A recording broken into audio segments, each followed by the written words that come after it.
And so he stopped giving her an allowance. Oh, by the way, she's 31 years old and married. Mm-hmm. But the ex-wife defined that as financial abuse because you cut off your 31-year-old married daughter to money. It's ridiculous. And it was a whole he said, she said things. It's all it was. Because you can use words like abuse and it shuts everything down. That's right. It's the science of media literacy.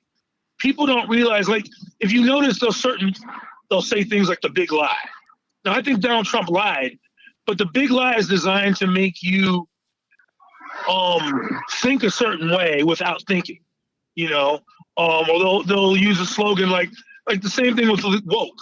Like they use the word, like the hard right uses the word woke for anything that doesn't put a white male in the center of the situation.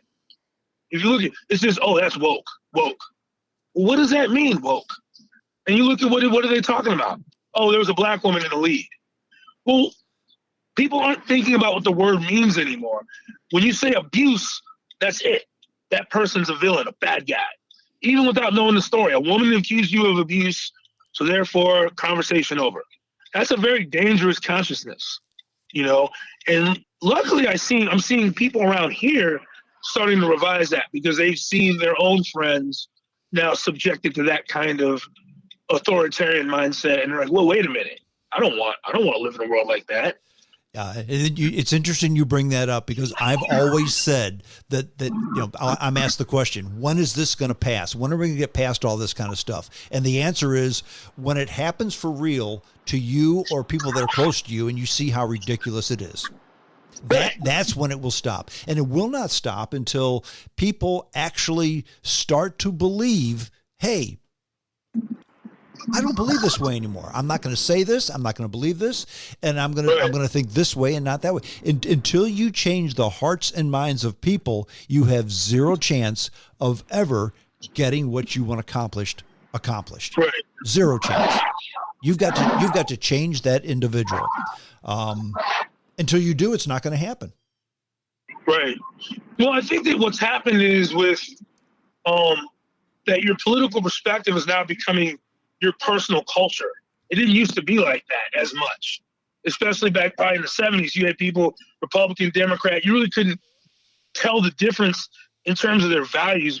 And now you have, and I don't think it's all Americans. I still think a lot of Americans are still in the middle, but they don't have any representation because it's hard. You want to sell a conflict. So these people who've bought into this, and it's mostly on social media, the culture of being a Republican is that you reject Obama, you reject Hillary Clinton, you reject all these things, you reject, and the culture of being a liberal or a progressive is that you reject anything on the other side, even if logic would have you say, hey, wait a minute, maybe that would make sense. So people are now using these political positions as part of their personal culture. And if you're in a community and you don't have those values, but you say, hey, you know what? I don't really think it's a good idea for women to be playing, women who are born men to be playing basketball against women. You can lose money. Yeah. You can lose your entire career. Well, I mean, basketball is I guess that's kind of in the middle, because if you have men and women playing basketball against each other, somebody could get hurt. Men and women playing golf against one another, nobody's going to get hurt. Okay.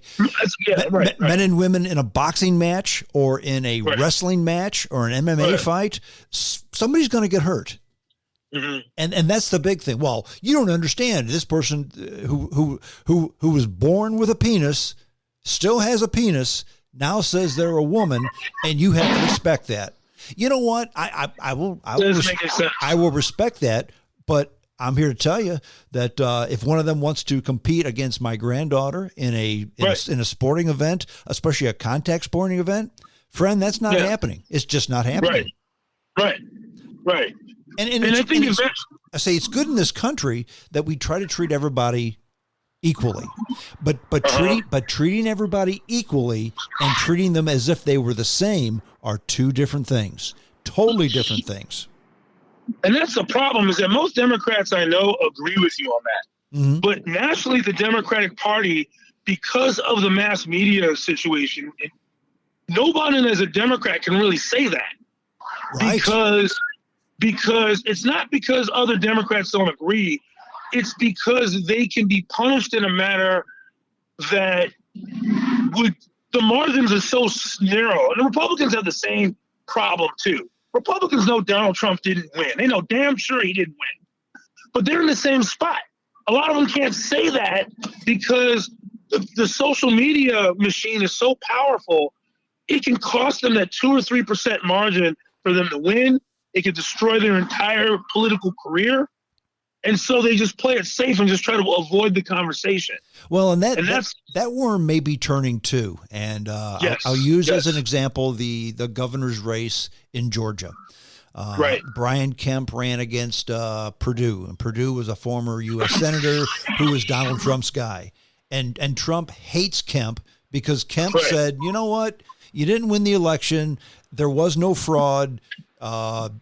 You lost the state of Georgia. And Trump went at him with both barrels and threw Perdue in the race, and Perdue got destroyed.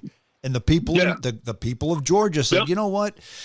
No, we're not going down this road anymore. And even Governor Kemp said, look, I have nothing against Donald Trump. I don't say bad things about him.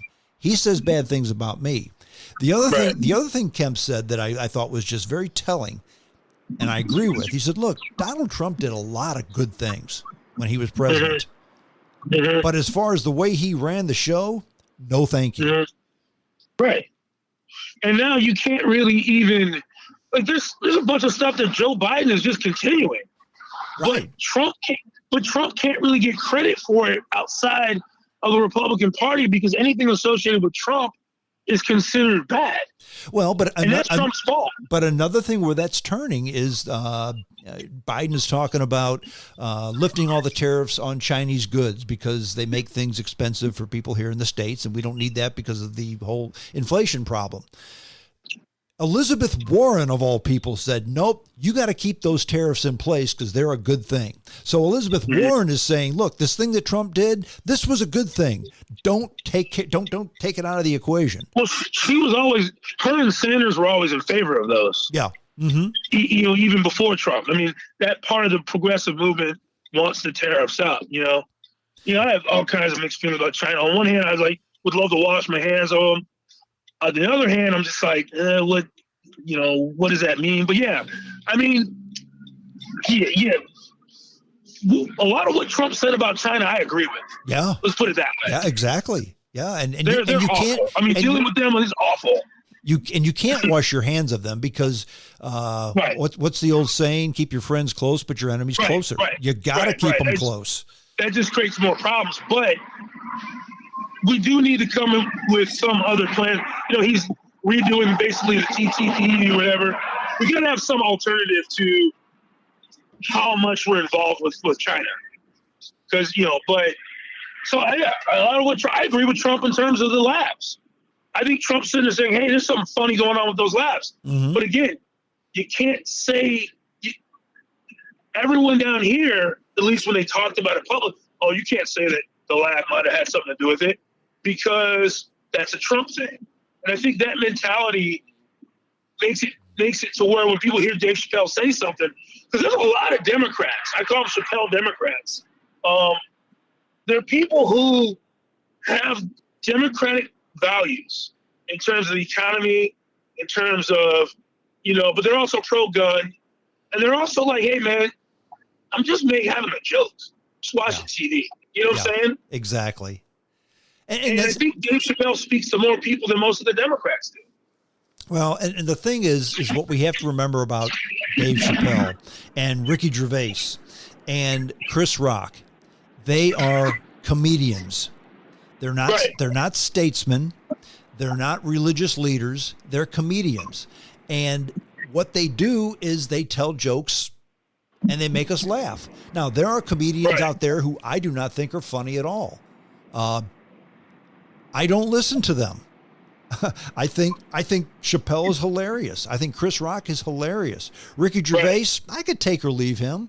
But there are some comedians I don't think are funny at all. I'll give you an example. Amy Schumer. To me, Amy Schumer is not funny at all. Now, she's not funny at all. That's my opinion. A lot of people. I don't know anyone who thinks she's funny.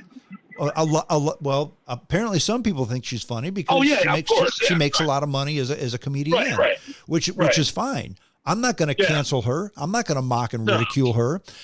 I'm just going to say, you know what? She's not funny, and my day is full. I'm not going to watch her stuff. If you don't like Ricky Gervais jokes, if you don't like Dave Chappelle's jokes, just listen to somebody else. It's kind of that simple. If you're going to be a zealot and say, well, I listened to 13 hours of Dave Chappelle jokes, and let me tell you how terrible they were. You need to get a life, friend. Well, that's what Kevin Hart said when they of course they canceled him over one tweet or one or two tweets or something that he said in a comedy routine that took him off the award show years ago, by the way. Right, and he said the same thing. He said, "Hey, look." He didn't get mad at him. He said he was disappointed, but he said, hey, why not just, if you don't want to listen to something, don't listen to it. Yeah. But here's the other side of the argument. The people who are promoting this are saying that when Dave Chappelle or Kevin Hart says these things, it causes people to go kill trans people. That's ridiculous. That's ridiculous. Well, and it's interesting, though, because you brought up something that points out what's wrong with what they're saying. So they say that trans people got killed. There are some trans people in St. Louis got killed. From what I saw, nearly every single one of them was black or a person of color in a low-income neighborhood in the same places where all the black men are being killed. Mm-hmm. So is the problem Dave Chappelle's jokes, or is the problem whatever is causing people to kill black men or black people, but mostly black men, is causing them to also kill some black women, black trans people? The fact that they're bypassing the violence in those places and only going to, these trans people getting killed shows that they're no more concerned about black lives than any Trump supporter or any Blue Lives person. You're right. You're 100% right. Because why aren't they caring about so the young black men get killed? What's causing them to get killed? Who are you canceling? Whose jokes are making them shoot each other? Exactly. If you can show me who's making them shoot each other, and please don't say the rap music, because that's crap too. Yeah. So I'm hearing a lot of right wing, because if you look at the murder rate was way higher before NWA was even created. Now the murder rate went up. You know what I blame? I blame those stupid pandemic laws. And there's no question, if you shut down an entire society and make everyone crazy, the murder rate's going to go up. Yeah. Well, but before that, go ahead. No, I say that's what happens all the time. I mean, in the big cities, murder rates are high in times when if you have a heat wave that comes through a city, murder rates go up because that's another circumstance that triggers people. Right. And but you know, people say, "Oh, this rap music." I said, "No." And you know what year the murder rate's higher than any even now? You know what year all these Republicans like blah blah the murder rate? What's that? 1933 is the highest murder rate we ever had. 1933. Well, now you know rap was fairly prevalent back then. You know that. Right.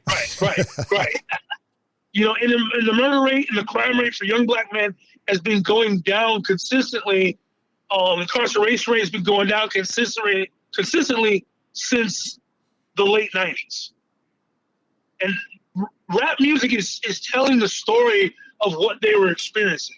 To blame that is no different than blaming John Wayne for why, you know, people do whatever they do.